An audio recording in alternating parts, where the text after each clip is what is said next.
Hello everyone, Shri IAS academy में आपका स्वागत है। जैसा कि आप जानते हैं कि श्री आईएएस एकेडमी ने एसे राइटिंग की क्लास की शुरुआत की थी, जिसमें ऑलरेडी हमारे 2 पार्ट आ चुके हैं। ये हमारा पार्ट 3 है। इसमें हम देखेंगे कि एसे राइटिंग करते समय हमें किन प्रक्रियाओं से होकर गुजरना पड़ता है और वो प्रक्रियाएं कौन सी हैं जिसके माध्यम से हम बेहतर से बेहतर एसे लिख सकते हैं। तो चलिए शुरू करते हैं। जैसा कि आप देख रहे हो कि निबंध लिखते समय अपनाई जाने वाली वो प्रक्रियाएं कौन सी हैं, अर्थात वो इश्यूज कौन से आते हैं जिनको टैकल करने के बाद हमारा जो निबंध है वो काफ़ी बेहतर हो सकता है। ऑलरेडी हमने अपने 2 पार्ट में पिछले 3 इश्यूज को डिस्कस किया, जिसमें हमने देखा कि निबंध क्या होता है, फिर हमने देखा कि निबंध के टाइप्स कितने होते हैं और इसके बाद हमने देखा कि निबंध व लेख में क्या डिफरेंस होता है। आप में से जिन लोगों ने उन वीडियोस को नहीं देखा है, प्लेलिस्ट में जाकर आप उसे देख सकते हैं। चलिए, यहाँ पे हमने देखा कि निबंध लिखते समय हमें कौन सी प्रोसेस को अपनाना चाहिए। तो बेसिकली जब भी आप निबंध लिखते हैं तो उन निबंध को आपको 7 प्रोसेस से होकर गुजारना पड़ता है, अर्थात वो 7 ऐसी प्रक्रियाएं हैं जिनके आधार पर आप बेहतर से बेहतर निबंध लिख सकते हैं। तो देखते हैं वो कौन सी प्रक्रियाएं हैं और फिर उनके तहत हम उनका अलग अलग वाइज एक काफ़ी गहन अध्ययन करेंगे। तो पहली है दिए गए विषय का सही अर्थ समझना। नंबर 2, उस विषय से संबंधित बिंदुओं को खोजना। नंबर 3, उस विषय की रूपरेखा बनाना। नंबर 4, भूमिका लिखना। और नंबर 5, मुख्य विषय वस्तु के बारे में लिखना। नंबर 6, अंतिम निष्कर्ष देना। और नंबर 7 है अपने निबंध का मूल्यांकन करना। क्लियर? तो आप में से कई सारे लोगों को लग रहा होगा कि आप हमें इनका एक एक टॉपिक करके अच्छे से डिस्क्राइब कर दें तो समझने में काफ़ी आसानी होगी। तो बिल्कुल हम आपकी बातों का ख्याल रखते हुए क्या करेंगे कि अपने इस पार्ट में इन 3 विषयों से संबंधित जानकारी को लेने का प्रयास करेंगे और अपने अगले पार्ट में हम बाकी बची हुई जानकारियों को लेने का प्रयत्न करेंगे। क्लियर? तो यानी कि इससे संबंधित हमारे 2 पार्ट होंगे। ठीक, तो पहले हम ये देखते हैं कि दिए गए विषय का सही अर्थ समझने से आशय क्या है। तो आप में से कई सारे लोग, होता क्या है कि जब भी प्रश्न आता है कोई ऐसे का, तो हम में से कई सारे लोगों को लगता है कि वास्तव में इसका अर्थ क्या है। लेकिन अगर हम उसे थोड़ा ध्यानपूर्वक अध्ययन करते हैं, खास तौर पे जो विचार प्रधान ऐसे होते हैं, तो हम आसानी से उसका भावार्थ निकाल लेते हैं। अपितु अगर उसमें कोई अमूर्त विषय दिया गया है तो उसे सोचने में थोड़ा वक्त लगता है। क्लियर? तो अर्थात ये प्रोसेस उतनी जटिल नहीं है जितनी हम इस चीज़ को सोचते हैं। क्लियर? तो आप भावार्थ इसका निकाल सकते हैं और निकालने का आप प्रयत्न ही करें। लेकिन एक बात और, कि जब आप उसका भावार्थ निकाल रहे हों तो आपके भावार्थ का आशय उस एग्जामिनर के द्वारा दिए गए आशय से भिन्न नहीं होना चाहिए। मतलब अगर उस प्रश्न पत्र बनाने वाले व्यक्तित्व ने आपसे इस बात की डिमांड की है कि इसका भावार्थ उसी के अनुरूप निकले, तो आप उसी के अनुरूप निकालिए। आप अपनी तरफ से कोई परिभाषा मत गढ़िए, क्योंकि भावार्थ तो हमेशा एक ही होगा ना। क्लियर? ठीक है, आप इतनी बातें समझ गए होंगे, उम्मीद है। फिर हम देखते हैं कि ये जो शब्द होते हैं उनमें आप देखोगे, जब भी आप कोई भावार्थ निकालते हो तो उसमें कई सारे आपको ऐसे शब्दों का समावेश देखने को मिलता है जो काफ़ी महत्ता अपनी रखते हैं। अगर आप उन दिए हुए शब्दों के मर्म को समझ जाते हो तो आपका भावार्थ निकालने का जो प्रोसेस है वो काफ़ी आसान हो जाता है। इसके लिए हम एक एग्जाम्पल के माध्यम से देखेंगे कि वास्तव में वो शब्द कैसे होते हैं और उनका भावार्थ कैसे निकालना चाहिए। जैसा कि आपको पता है कि हमने इस एक बैक ईयर के एसे को लिया है, तो इस बैक ईयर के एसे के माध्यम से ही हम इस पूरे एसे राइटिंग की सीरीज का ऑपरेशन करने की कोशिश करेंगे। क्लियर? तो आप देखिए इसमें क्या कहा है, पुरुष असफल हो गए हैं, महिलाओं ने नेतृत्व संभाला है। क्लियर? अब आप इन शब्दों को देखिए तो इसमें आपको एक शब्द क्या मिलता है, पुरुष, तो आपने पुरुष कर दिया। दूसरा आपको मिलता है असफल, असफलता की बात आती है। तीसरा है महिलाएं, महिलाओं की बात आती है। चौथा है उनका नेतृत्व, नेतृत्व की बात आती है, और पांचवा है उन्होंने उसे संभाला कैसे। यानी कि हमारी जो पूरी कथा है, हमारा जो पूरा एसे है, इन 5 बिंदुओं पे आधारित है कि इन 5 बिंदुओं से संबंधित अगर हमें भावार्थ पता चल गया तो हम इस एसे को 1200 वर्ड में गढ़ लेंगे। समझ गए? अब आप इसका भावार्थ निकालिए कि आखिरकार एग्जामिनर क्या कहना चाह रहा आपसे। एग्जामिनर बेसिकली आपसे ये कहना चाह रहा है कि जो पुरुष हैं वो असफल हो गए हैं और महिलाओं ने नेतृत्व संभाला है। अब आपके मन में कई सारे लोगों के आ रहा होगा कि आखिरकार ऐसा एग्जामिनर ने क्यों कहा। तो बेसिकली एग्जामिनर देख रहा है कि आज महिलाएं विश्व के पटल पर अपनी नई छाप छोड़ रही हैं और उस छाप के अनुरूप ही उसने इस प्रश्न को गढ़ दिया। सामान्यतः ये मेरे अनुसार हो सकता है कि ये स्त्री विचारक के द्वारा दिया गया स्टेटमेंट है। जैसे आप देखोगे कई सारी विचारधाराएं होती हैं, तो उसी में से फेमिनिज्म एक विचारधारा है, नारीवादी। हो सकता है उसी से संबंधित इस लाइन को उठाया गया है। और आप देख सकते हो कि इसमें एक व्यक्ति को तुलनात्मक रूप से कमतर बताया गया है और दूसरे को श्रेष्ठ। यानी कि एग्जामिनर ये चाह रहा है कि आप अपने तथ्यों और तर्कों का ऐसा समायोजन प्रस्तुत करें जिससे उसे ये लगे कि हाँ, आपने इसमें तुलनात्मक अध्ययन करने के बाद, अपने तर्क और तथ्यों को अनुशासन में बांधने के बाद एक उचित निष्कर्ष पर आप पहुँचे हैं। क्लियर? तो आपने ये सारी चीज़ें देख ली कि आपको भावार्थ कैसे निकालना है। अब जब आप भावार्थ निकालते हो तो उसके बाद एक समस्या ये होती है कि उन शब्दों का भावार्थ निकालने के बाद हम और क्या समझें। तो आपने क्या इस भावार्थ में कहीं पर ये देखा कि इसमें किसी पर्टिकुलर देश, किसी क्षेत्र के नाम को दर्शाया गया हो कि भारत में पुरुष असफल हो गए हैं और भारत में महिलाओं ने नेतृत्व संभाला है। तो आप देखेंगे भारत की तो बात इसने नहीं की, इसने विश्व स्तर पर देखने की बात की है। तो आप जब भी अपने इस एसे को लिखोगी तो आप या लिखोगे तो आपके एसे का जो फलक होगा वो विश्व पटल पर होगा, ना कि किसी क्षेत्र सीमा में बंधा हुआ। क्लियर? साथ ही आप ये देखोगे कि इसमें कोई काल नहीं दिया है कि 21वीं सदी में महिलाओं ने नेतृत्व संभाला है या 19वीं सदी में महिलाओं ने नेतृत्व संभाला था या 11वीं सदी में महिलाओं ने नेतृत्व संभाला। ऐसी किसी काल की इसने चर्चा नहीं की। तो आप काल से परे जाकर अपने एसे की राइटिंग करोगे। क्लियर? तो आप इन वर्डों को बेसिकली देखा करिए जब एसे आपको मिले कि क्या यहाँ पे भारत या किसी देश का नाम है, क्या यहाँ पे किसी काल या समय का बोध है, तो बिल्कुल भी नहीं। ठीक? तो जब ऐसा नहीं है तो आपका एसे देश काल की सीमाओं से परे हो जाता है, वो स्वच्छंद हो जाता है और आपकी लेखनी को एक ऐसा प्रवाहमान बना देता है कि आप बेहतर से बेहतर एसे लिख पाते हो। आपने इतनी बातें समझ ली। अब आपके मन में आया होगा कि जब हम एसे राइटिंग करें और पुरुष असफल हो गए हैं, महिलाओं ने नेतृत्व संभाला है, तो इसे कितने टॉपिक में हम कवर करें। कहने का मतलब हमारा एसे तो 1200 वर्ड्स का आता है।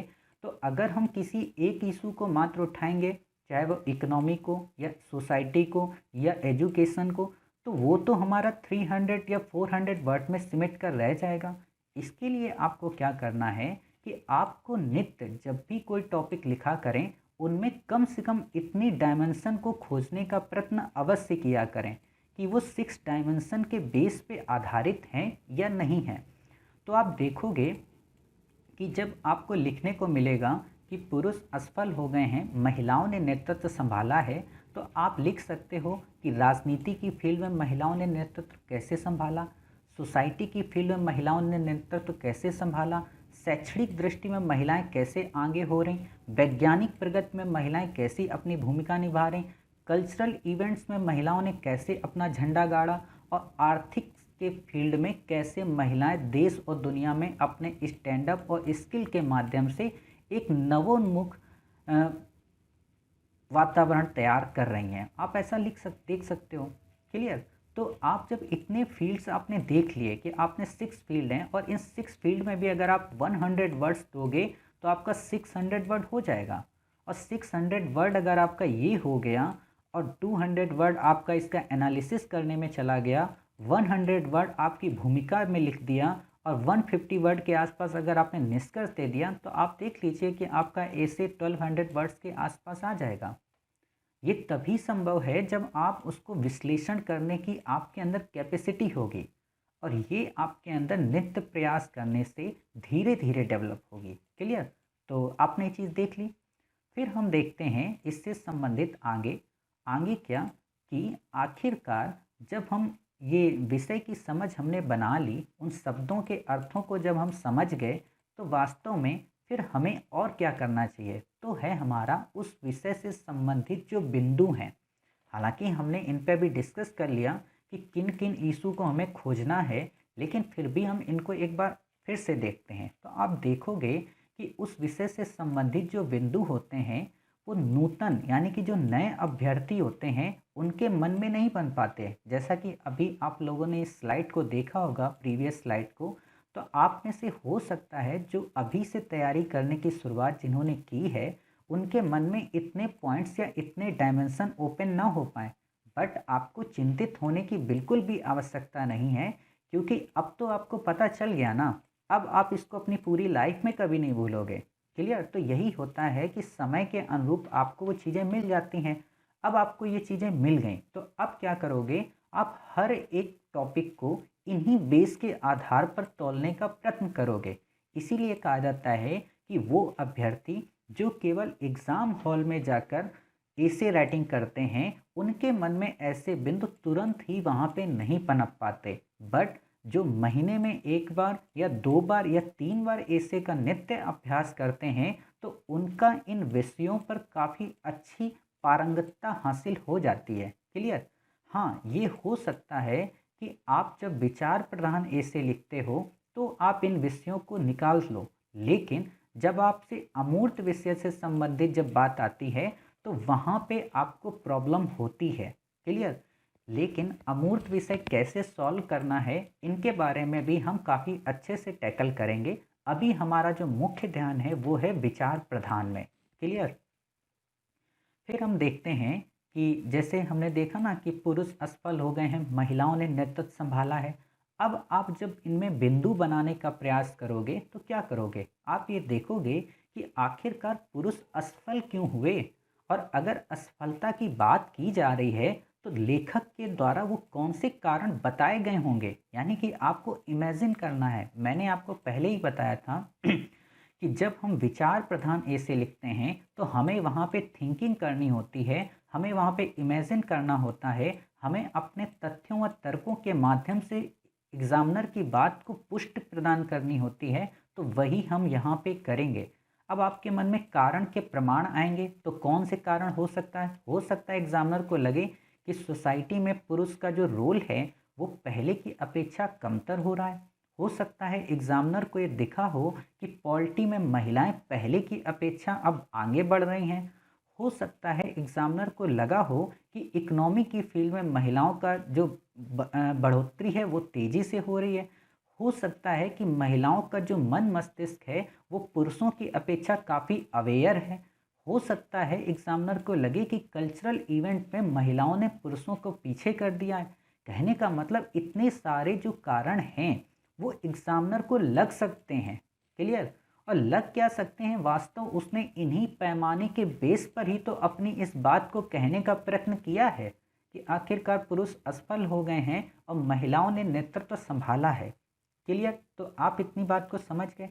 आप जब ये बातें कह रहे होगे कि कारण के अनुसार सोसाइटी में कैसे पीछे हो गए, पॉलिटी में कैसे पीछे हो गए, इकोनॉमी में कैसे हो गए, मेंटली कैसे हैं, कल्चरल कैसे हैं, तो आप अपने तथ्य व वर्तमान उदाहरण को जरूर उसमें दर्शाएं।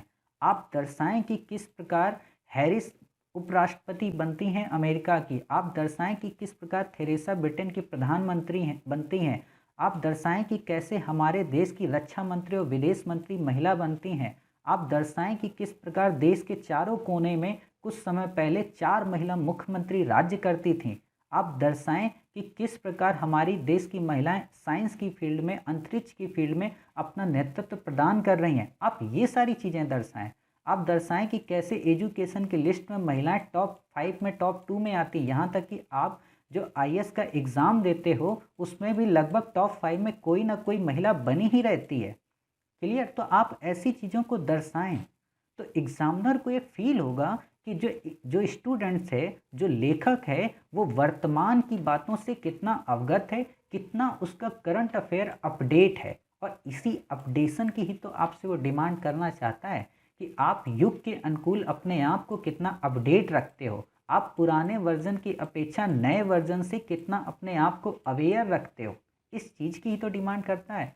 और जब आप ऐसी बातें बता रहे होंगे तो फिर आपसे ये भी पूछेगा कि आखिरकार महिलाओं ने नेतृत्व संभाला है, इतना बड़ा नेतृत्व तो कैसे उन्होंने संभाल लिया, उसके पीछे के आप कारण बता दो कि अच्छा ये कारण है। अब आप जब ये सारी चीज़ें बता रहे होगे कि society, political, educational, mentally, economic, तो आपको खुद ही नहीं लग रहा कि अब आपका जो ये ऐसे है द्वंदात्मक शैली में आ गया। कहने का मतलब पक्ष और विपक्ष का एक अच्छा समायोजन हो गया। और अगर इस पक्ष और विपक्ष के साथ में आप में तर्क और भाषा शैली का अच्छा प्रभाव विद्यमान है, तो आप यकीन मानिए आपकी ऐसे राइटिंग की जो शैली है वो काफ़ी उत्कृष्ट शैली मानी जाएगी। समझ रहे?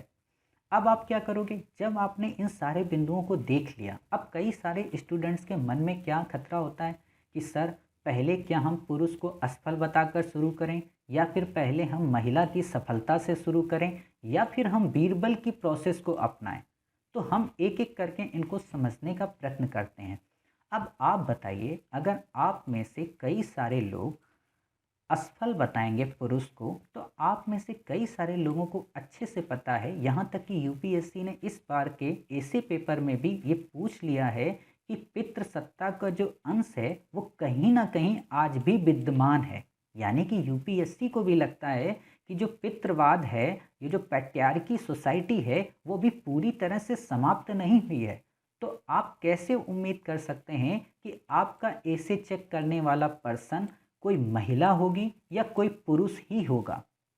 तो आप ज़्यादा से ज़्यादा संभावना ये करें कि आपका ऐसे जो चेक कर रहा है वो कोई पुरुष ही है। और आप बताइए कि अगर कोई पुरुष आपका ऐसे चेक कर रहा है, इमेजिन करिए अगर वो घर से आया है, नाराज़ होकर आया है अपने घर से, तो आपने वहाँ पे उसको फिर से बता दिया कि भाई साहब आप असफल हो, और उसको ये लग रहा है कि मैं असफल क्यों हूँ, मैं तो ऑलरेडी आईएएस के पद पर बैठा हूँ और यहाँ पर मैं इनकी कॉपियाँ चेक कर रहा हूँ और सामने वाला व्यक्ति कह रहा मैं असफल हूँ। तो आप सीधे उसके व्यक्तित्व पे अटैक मत करें, यानी कि उसको इस बात का एहसास मत होने दें कि साहब ये हमने आपके लिए लिखा है। या फिर आप ये ना करें कि महिला की सफलता का गुणगान करने लगें तो उसको ये फील हो कि आपने तो भाई साहब पुरुष को तो कहीं का नहीं छोड़ा। अब ये आपके अंदर एक दुविधा आ गई होगी कि फिर सर हम क्या करें? जब आप कह रहे हो कि असफलता से हम इसे ना शुरू करें, जब कह रहे हो कि हम महिला की सफलता से इसे ना शुरू करें, तो फिर कहाँ से करें? तो आपने एक नाम सुना है जो अकबर के 9 रत्नों में से एक थे महाशय, बीरबल। उनका एक प्रोसेस मुझे काफ़ी अच्छा लगता है। उन्होंने, आपको पता है एक बात क्या कही थी कि आप इस लाइन को बिना रस किए, या आप कह सकते हो बिना इसको मिटाए, आप इसे छोटी कर दीजिए। तो क्या कर सकते हैं हम? इसके सामने एक बड़ी लाइन खींच सकते हैं।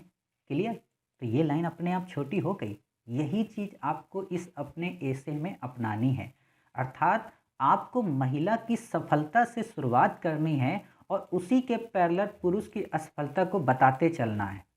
और ऐसे नहीं बताना है कि महिला यहाँ पे सफल हो गई, पुरुष असफल हो गए, ऐसे बिल्कुल नहीं बताना। आप एक अलग टाइप की शुरुआत करोगे। जैसे मैं आपको एक वीडियो के माध्यम से दिखाना चाहता हूँ, आप देखिए कि यहाँ पे आप कैसे इसको शुरू कर सकते हो।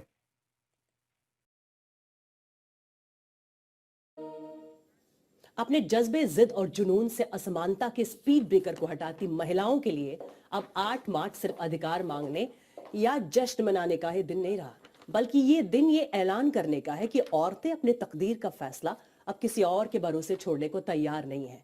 पूरी दुनिया के बड़े शहरों पर सड़कों पर उतरे महिलाओं ने यही जाहिर किया। तो आपने देखा कि किस तरीके से इसमें महिलाओं के बारे में इसने अपने छोटी सी चंद लाइन में काफ़ी इम्पोर्टेंट बात कह दी। और ये फील ही नहीं होने दिया कि इन्होंने पुरुष से कमतर होने की बात की। समझ गए? तो आप ऐसे इसकी शुरुआत कर सकते हैं। हालांकि जब हम भूमिका के बारे में पढ़ेंगे तो वहाँ पे हम आपको इसको और अच्छे से डिस्क्राइब करेंगे। क्लियर? अब हमारा है अगला कि जब आप ऐसी बातें कर रहे हों, जब आप महिला और पुरुष की असफलता और सफलता का गुणगान कर रहे हों, तो इस बात का ख्याल रखें कि आपकी लेखनी किसी विचारधारा, आपकी लेखनी किसी पूर्वाग्रह से भटकाव का शिकार ना हो जाए। अगर आप एक स्त्री होकर अगर अपनी बात लिख रही हैं तो आप उसमें भावुक ना हो जाएं। आप अगर एक पुरुष होकर उस एसे को लिख रहे हैं तो आप इतने पूर्वाग्रसित ना हो जाएं कि आप वहाँ पे अपने व्यक्तित्व को पूरी तरह से झलका दें। क्लियर? तो इस चीज़ से आपको सावधानी रखनी है। अब मन में प्रश्न आएगा कि सर, कोई भी व्यक्ति क्या बिना पूर्वाग्रह के रह सकता है? तो बिल्कुल भी नहीं। इस दुनिया में कोई ना कोई पर्सन जितने भी होते हैं, सबके अंदर किसी न किसी प्रकार का पूर्वाग्रह होता है। तो फिर उससे बचने का क्या उपाय है? तो उससे बचने का उपाय ये है कि आप अपने एसे की शुरुआत किसी प्रसिद्ध कथन से, किसी कविता से शुरू कर सकते हो। जैसे कि मैंने अभी आपको बताया, ये जो लाइन थी बीबीसी की, तो उसमें आपको दिख रहा है कि किस तरीके से शुरुआत की गई। फिर आप या तो कविता के माध्यम से, आप ये जयशंकर प्रसाद की कविता का उल्लेख कर सकते हो। जैसे आप इसमें यहाँ से शुरू कर सकते हो कि देवों की विजय दानवों की, हारों का होता युद्ध रहा, संघर्ष सदा उर अंतर में, जीवित रहे नित्य विरुद्ध रहा, आंसू से भीगे आंचल पर, मन का सब कुछ रखना होगा, तुमको अपनी इस्मत रेखा से ये संधि पत्र लिखना होगा। अब आपने जब ऐसी बातें लिख दी और फिर आपने इसी को चंद लाइनों में डिस्क्राइब कर दिया और आपने बीबीसी के चैनल की कुछ लाइनों को इसमें ऐड कर दिया, तो अब आप सोचिए कि आपने एग्जामिनर को एक नई डायमेंशन और दे दी और उस पाठक के मन में इस बात की जिज्ञासा उठ गई कि आखिरकार इस लाइन को डिस्क्राइब करना है। और इस लाइन को जो डिस्क्राइब कर रहा है लेखक, उसने और भी तो कुछ ना कुछ अच्छी बातें कहेगा। यानी कि आपने उसके अंदर एक इंटरेस्ट जगा दिया। क्लियर? और जब आपने इंटरेस्ट जगा दिया तो वो पढ़ने के लिए विवश हो गया। फिर आप कई सारे उदाहरणों का उपयोग कर सकते हो। जैसे मैंने अभी आपको बीबीसी की रिपोर्ट में दिखाया कि किस प्रकार बताया गया कि दुनिया के अलग अलग क्षेत्रों में आप देखिए, कहीं हिंसा और असमानता के खिलाफ मार्च निकाला गया तो कहीं रैली की गई। भारत की राजधानी दिल्ली में कई महिलाएं शाहीन बाग में अपनी मांग को लेकर डटी रहीं।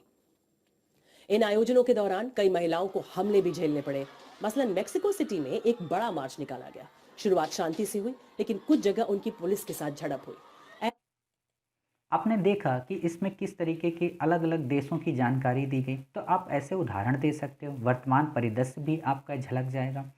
फिर मैंने आपको बताया था कि आप पक्ष विपक्ष की तार्किकता को दर्शाएं, इससे आपकी द्वंद्वात्मक शैली नजर आएगी जो उत्कृष्ट होगी। मैंने ऑलरेडी आपको बताया। इससे फायदा क्या होता है कि पाठक बंध जाता है, पाठक को ये लगता है कि अभी इसमें कुछ और बाकी है, अर्थात अभी इसमें क्लाइमेक्स बाकी है। क्लियर? तो वो इस चीज़ की तलाश में रहता है और आपका पूरा ऐसे अंत तक पढ़ जाता है, उसको बोरियत नहीं फील होती है। क्लियर?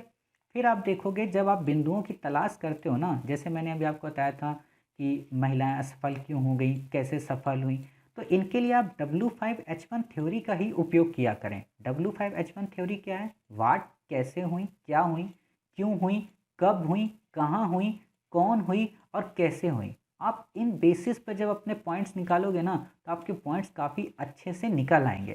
क्लियर? फिर आप देखिए कि जब हमने अपनी इतनी सारी बातें कर ली, तो अब मन में प्रश्न आता है कि आखिरकार इसकी रूपरेखा कैसे तैयार करें। अर्थात रूपरेखा का मतलब हमने जो पॉइंट निकाले उनको क्रम में कैसे समायोजित करें। ये एक काफ़ी टफ प्रोसेस होता है कि आपके पास सारे इक्विपमेंट्स तो दे दिए गए गाड़ी के, बट अब आपको कार की डिज़ाइन बनानी है तो कैसे बनाएं। तो वही चीज़ है कि आप जो बिंदु आपने खोजे हैं उनको महत्व व प्रासंगिकता के अनुरूप ही समायोजित करें और ये देखें कि आपका जो अनुपात है वो एक सुटेबल हो, यानी कि चयन आपका जो हो वह अनुपातिक हो, उसमें भटकाव ना हो। ऐसा न हो कि जिस बात में आपको 500 वर्ड देने हैं आप उसे 100 वर्ड में कह दे रहे हो, जिसको आपको 200 वर्ड देने हैं उसे आप 400 वर्ड में कह दे रहे हो। इस प्रकार का डिस्ट्रैक्शन नहीं होना चाहिए। क्लियर? और आप पूरे अपने ऐसे को कई सारे पार्ट्स में डिवाइड कर लो कि हम अपनी भूमिका को 100 वर्ड्स में रखेंगे, हम अपने अंदर के जो मुख्य भाग है उसको 500 वर्ड्स में रखेंगे, 200 वर्ड्स में हम उसका विश्लेषण करेंगे और 400 से 300 वर्ड्स के अंदर अंदर ही हम अपना निष्कर्ष और अंतता की बात कह डालेंगे। समझ गए? ये आपको अपने आप से ही रफ पेपर में वर्क करके समझ लेना है। ठीक, फिर आप देखोगे कि कई बार क्या होता है कि जब आप अपनी रूपरेखा बनाते हो तो 100 वर्ड्स की अगर आपने भूमिका बनाई है, कभी वो 120 वर्ड हो जाती है, कभी 150 हो जाती है, तो आप इससे बिल्कुल विचलित ना हो, आप इस बात से चिंतित ना हो कि आपके द्वारा जो रूपरेखा बनाई गई है वो यथावत ही क्यों नहीं हुई। होता है, आप उसको एडजस्ट कर सकते हैं बाद के अपने कई सारे एनालिटिक अप्रोच में। क्लियर? तो आप इससे बिल्कुल भी चिंतित ना हो। रूपरेखा तो बस आपके लिए एक मार्गदर्शन होती है। जैसे कि आप जब अलग अलग स्टेट्स में अपने घर से आए होंगे तो आपने एक रूपरेखा ही तो बनाई थी कि इस बार हम ऐसे एग्ज़ाम देंगे तो ऐसे हो जाएगा, यहाँ जाएंगे, इस संस्थान में पढ़ेंगे, इनसे मिलेंगे, इस तरीके के क्वेश्चन को सॉल्व करेंगे, इतनी मेहनत किया करेंगे। लेकिन क्या वो सत्य हो पाया? या तो आप उससे ज़्यादा करने लगे या तो आप उससे बिल्कुल कम हो गए। लेकिन आप विचलित नहीं हुए, आज भी आप डटे हुए हैं कि हाँ, मौका मिलेगा तो हम इस एग्ज़ाम को अच्छे से क्लियर कर ही लेंगे। क्लियर? फिर आप देखिए कि जब हमने अपनी रूपरेखा की बातें कर लीं, इसके बाद सबसे महत्वपूर्ण भाग आता है भूमिका लिखना। भूमिका कैसे लिखनी चाहिए, भूमिका के क्या प्रोसेस होते हैं, इनको हम अपने अगले पार्ट में कवर करेंगे और देखेंगे कि इसे वास्तव में निष्कर्ष तक पहुंचाते समय किन किन बातों का हमें ख्याल रखना चाहिए। तो उम्मीद है आपको ये वीडियो समझ में आया होगा। मिलते हैं अपने नेक्स्ट पार्ट में, तब तक अपना ख्याल रखिए और स्वस्थ रहिए।